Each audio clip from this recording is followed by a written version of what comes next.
Cells are the building blocks of life, literally. Animals and plants are constructed of cells. Bacteria themselves are cells. Your body itself contains 37 trillion cells. All eukaryotic cells possess a nucleus which contains the DNA of the cell. It averages to about 5 nanometers in diameter and is enclosed in the nuclear envelope which separates its contents from the cytoplasm. The envelope is a double membrane, each with a lipid bilayer with associated proteins about 20 to 40 nanometers apart from each other.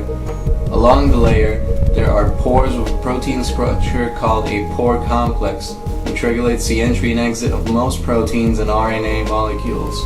On the envelope, there is a net-like lining of protein filaments that act as mechanical support for the envelope. This is otherwise known as the nuclear lamina. DNA resides in the nucleus and is organized into chromosomes. These are the units that physically carry genetic information. Each chromosome is made up of chromatin, a combination of proteins and DNA. Inside the nucleolus is also the nucleus, where RNA and rRNA is synthesized from the instructions of the DNA. Proteins can also be sent to the nucleolus to be transformed into rRNA and released into the cytoplasm to be assembled into a ribosome. Ribosomes are complexes made of rRNA and proteins. Ribosomes may be free, suspended in the cytosol, or they may be bound, attached to the endoplasmic reticulum. Their function in the cell is to help in the production of proteins. The endoplasmic reticulum is a network of membranous tubules and cisternae. Its membrane protects its cavity, the ER lumen, from the cytosol. Its functions are to make membranes and perform biosynthesis functions. There are two types of endoplasmic reticulums in the animal cell, the smooth ER and the rough ER. The smooth ER synthesizes the lipids, metabolizes carbohydrates, and detoxifies the cell from drugs and poisons. The rough ER secretes glycoproteins that are transported in vesicles to other parts of the cell. Endoplasmic reticulum builds its own membrane from proteins and phospholipids.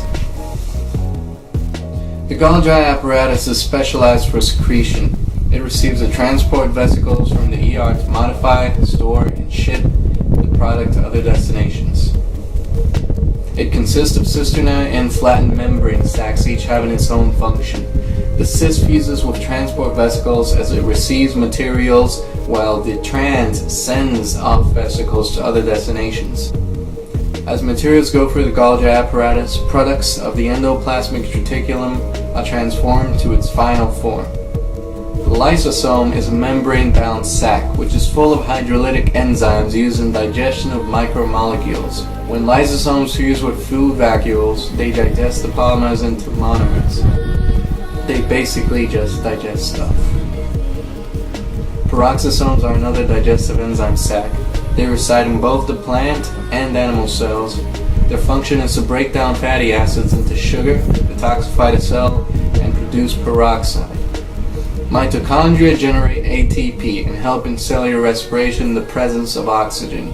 It's the engine of the cell. Centrioles help in cell division, and they are only found in animal cells. When animal cells duplicate, the centrioles separate the chromosomes from each other into separate gametes. Plant cells are different from animal cells mainly in that they have cell walls made of cellulose. They have chloroplasts that store chlorophyll, and that they can produce their own food through photosynthesis. In plant cells, vacuoles have slightly more function. They stockpile proteins and inorganic ions, pigments, defensive compounds, and metabolic byproducts. Chloroplasts are like the mitochondria of the plant cell. They produce ATP in the phycoloid located in the inner membrane. They have an additional function: to store the chlorophyll, which gives plants its green tint, and use energy from the sun to produce sugars and ATP. The cytoskeleton keeps the shape of the cell. They are made up of fibers, microtubules, microfilaments, and intermediate filaments, and they extend throughout the cytoplasm. They are also found in animal cells. These aren't the only types of cells that there are. This presentation was only a glance over the functions of plant and animal cells and a brief look at their cellular processes. Plant and animal cells are eukaryotic cells. They come in packs. There is a whole other type of cell called a prokaryotic cell. These stand alone by themselves and are generally smaller than eukaryotic cells, but some can be larger. They don't have their DNA in a nicely organized package. It's just floating around. They have cell walls that make them look rigid and able to stand by themselves. They have flagella and pili to aid them in movement. There are many things we haven't covered on the cell in this video, and biologists themselves don't know even close to everything about the matter yet. Thank you for watching.